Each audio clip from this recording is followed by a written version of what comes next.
Assalamualaikum warahmatullahi wabarakatuh. Saya Yuli Heriwayati, kelas 3 PAI. Dalam video ini, saya akan menerangkan tentang pembelajaran membaca Al-Quran Surat At-Tin.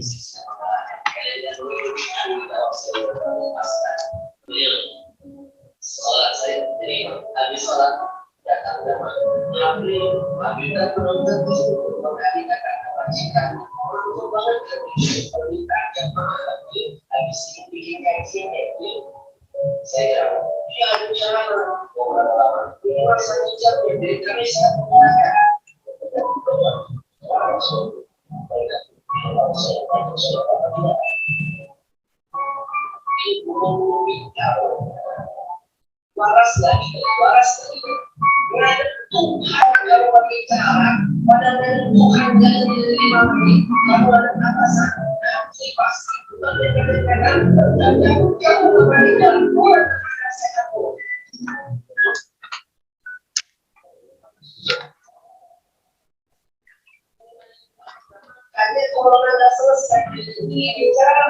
Dalam video ini, saya akan menerangkan tentang pembelajaran Al-Quran Surat At-Tin sebagai sumber belajar dalam PPL ini.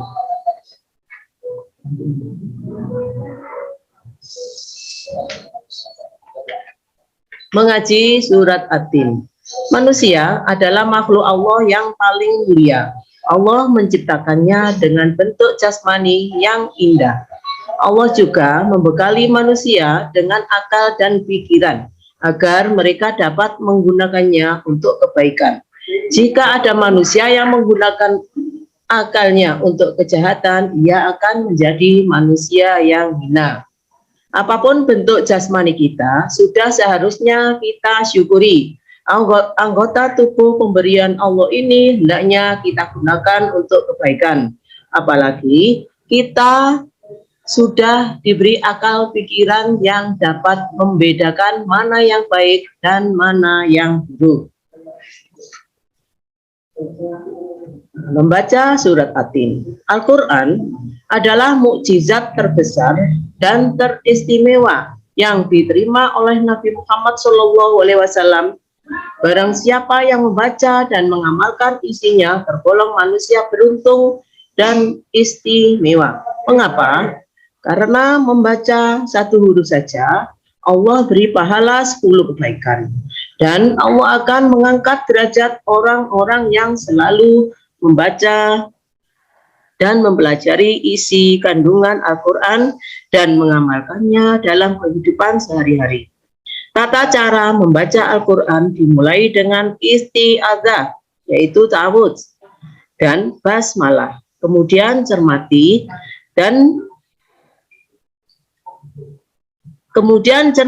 dengan baik Al-Quran Surat At-Tin berikut ini. Bagi yang sudah lancar membaca, langsung saja membaca dengan tartil. Tartil artinya membaca sesuai dengan kata, tanda, dan barisnya. Dibaca dengan tenang, tidak tergesa-gesa. Bagi yang belum pandai membaca, perhatikan dengan baik cara guru atau teman yang sudah lancar membaca melafalkan Surat At-Tin.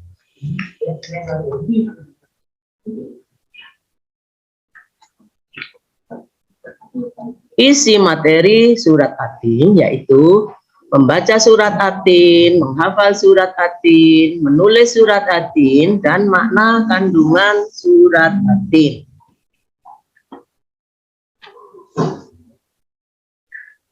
Membaca Surat At-Tin. Membaca Surat At-Tin. Surat At-Tin termasuk dalam kelompok surat Makkiyah karena diturunkan di kota Mekah sebelum Nabi Muhammad hijrah. Hijrah yaitu berpindah tempat.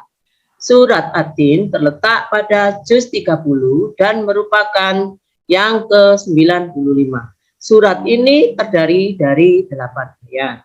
Sebelum membacanya, terlebih dahulu kita membaca ta'awudz dan basmalah. A'udzu billahi minasyaitonir rajim. Bismillahirrahmanirrahim. Wattini wazzaitun wa turi sinin wa hadzal baladil amin.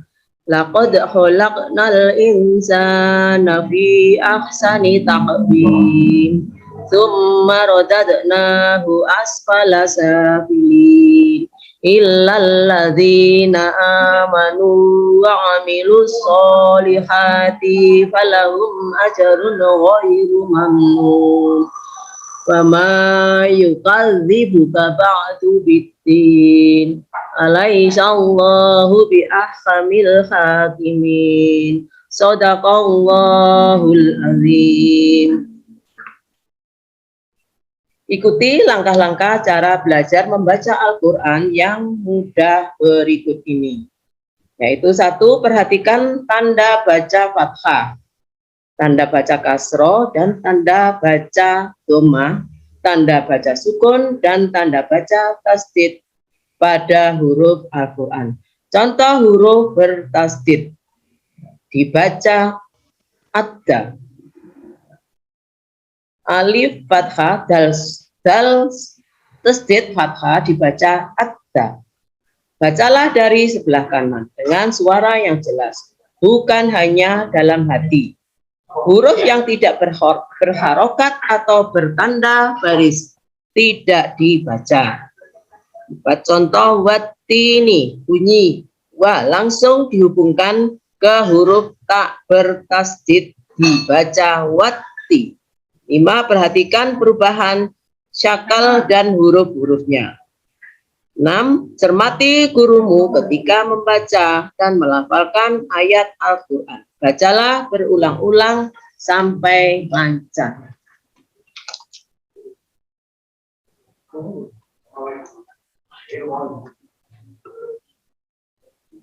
Beberapa hal yang perlu diperhatikan ketika membaca surat Ad-Din adalah sebagai berikut.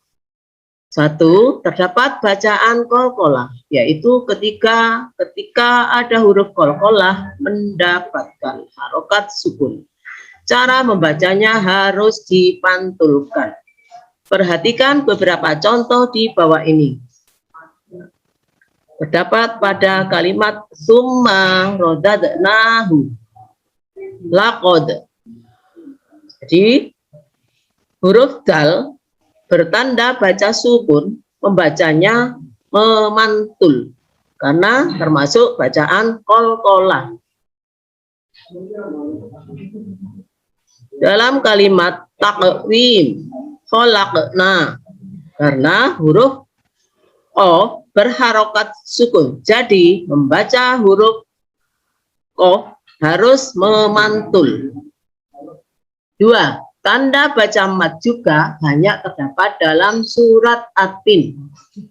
Panjangkan bacaan jika terdapat tanda mat, baik ketika berharokat fathah, berharokat kasroh, maupun berharokat dhamma. Perhatikan contoh di bawah ini. Pada kolom berikut ini terdapat kalimat yang bacaannya mat fathah, mat kasroh, dan mat dhamma. Nah, ini contohnya dari mat fathah.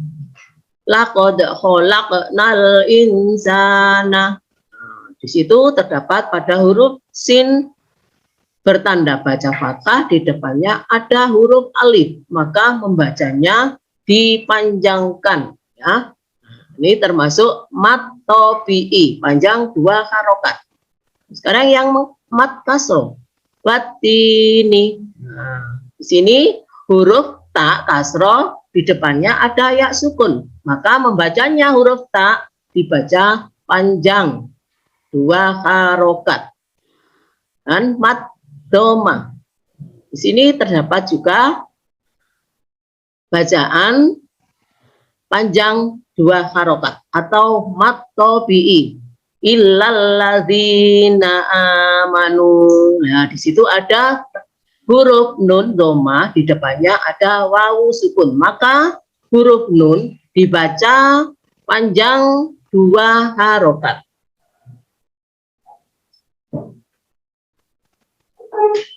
Tiga, perhatikanlah cara membacanya berdasarkan ilmu tajwid. Ada beberapa bacaan yang harus dibaca jelas atau mendengung. Perhatikan beberapa contoh lafal di bawah ini. Lafal al-insana dibaca atau bacaan hikhwa harus dibaca samar karena ada huruf nun sukun bertemu dengan huruf sin. Nah, di sini ada huruf sin, huruf nun sukun di depannya bertemu huruf sin. Jadi membacanya samar. Al-insana. Selanjutnya, falahum ajrun. Dibaca idhar syafafi, yaitu dibaca jelas. Karena ada huruf mim sukun bertemu dengan huruf alif. Maka membacanya falahum ajrun. Selanjutnya ajrun ghairu. Ini dibaca idhar halki, artinya bacaan jelas atau dibaca jelas. Karena ada huruf ro tanwin bertemu dengan huruf ghain. Jadi membacanya jelas. Ajrun ghairu. Selanjutnya mamnun dibaca idhar safawi. Artinya dibaca dengan jelas. Karena huruf mim sukun bertemu dengan huruf mim. Jadi membacanya mamnun.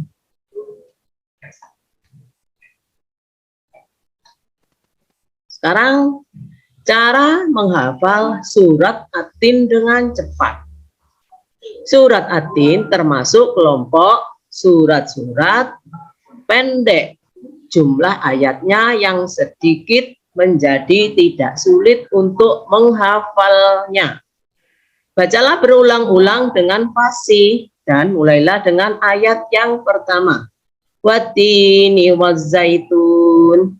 Jika ayat yang pertama sudah hafal, ulangilah lagi sekali lagi, baru kemudian dilanjutkan dengan ayat yang kedua. Begitulah seterusnya cara menghafalkannya.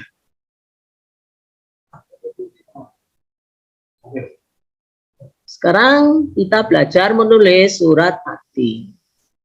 Amatilah lafal surat At-Tin dengan cermat. Perhatikan tulisannya ayat per ayat. Bagaimana bentuk penulisan hijaiyah dalam setiap ayat tersebut.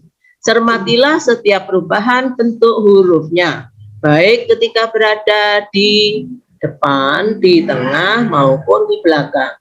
Sekarang mari kita berlatih menulis surat At-Tin dengan benar. Kita mulai dari ayat yang pertama. Wattini wazzaitun. Nah, tulislah ayat di atas dengan pelan-pelan dan perhatikan bentuk hurufnya. Huruf apa saja yang berubah bentuknya dan huruf apa saja yang tidak dapat menyambung huruf di depannya. Ingatlah dengan baik huruf yang harus berubah bentuk dengan yang tidak berubah bentuk.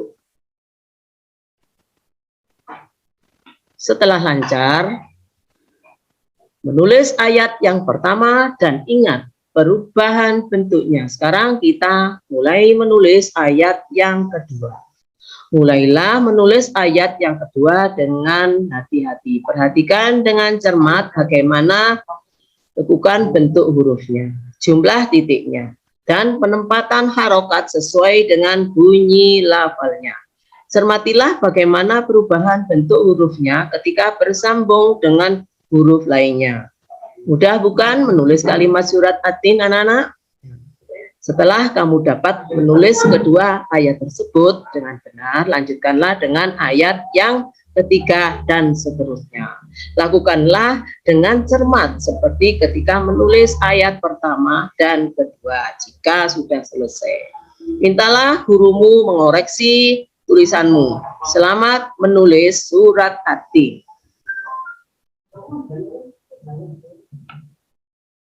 Nah, ini makna kandungan surat At-Tin. Surat At-Tin mengandung pesan-pesan yang sangat penting bagi manusia. Manusia adalah makhluk Allah yang paling sempurna bentuknya. Allah juga mengingatkan bahwa banyak manusia yang menjadi makhluk yang hina karena perilaku mereka yang tercela. Allah hanya akan memberikan pahala kepada orang yang beriman dan berbuat baik. Marilah kita pahami arti dan makna setiap ayatnya. Ayat pertama menjelaskan Allah Subhanahu wa taala bersumpah dengan buah tin dan buah zaitun. Sumpah menunjukkan kesungguhan Allah Subhanahu wa taala di dalam memberikan peringatan kepada manusia. Ayat ini ditujukan kepada bangsa Arab. Waktu itu, buah tin dan buah zaitun merupakan tanaman yang paling banyak dikenal di wilayah Arab, di wilayah Arab. Dengan begitu, mereka bisa memahami makna sumpah Allah Subhanahu wa taala tersebut.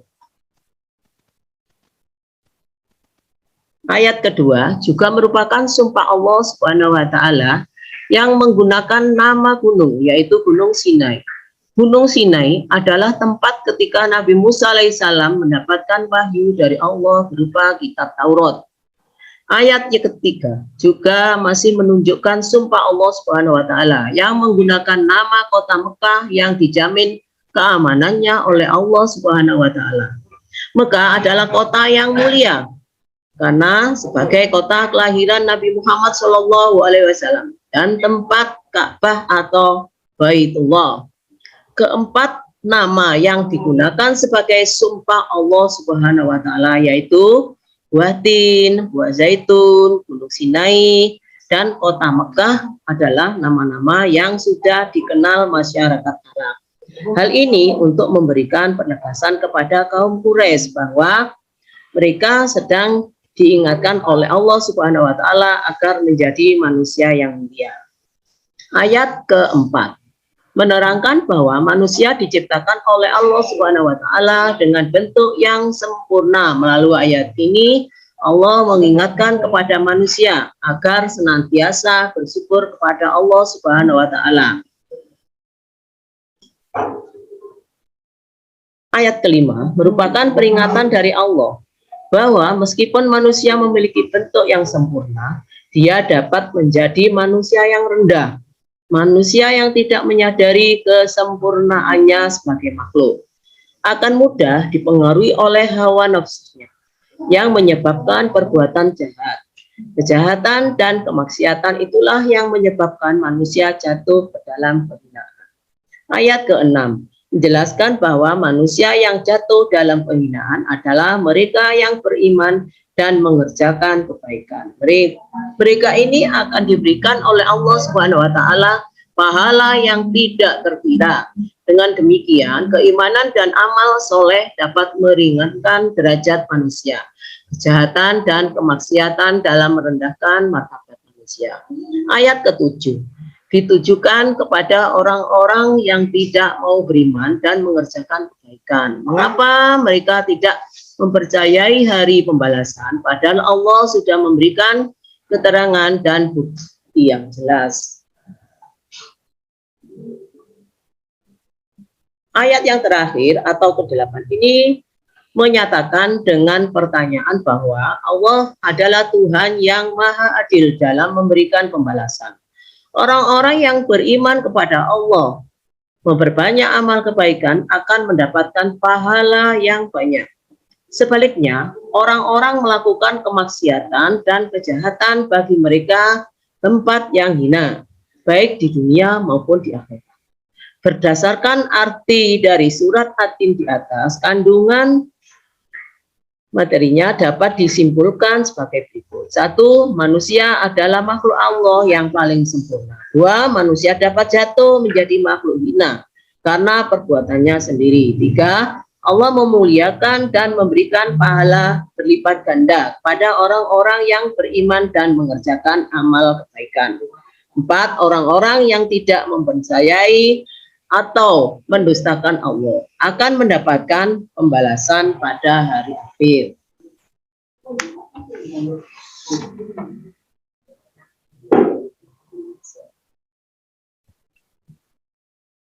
Demikian pembahasan tentang materi membaca Al-Quran surat At-Tin. Ketika kita akhiri pembelajaran hari ini, semoga bermanfaat untuk anak-anak semua. Wassalamualaikum warahmatullahi wabarakatuh.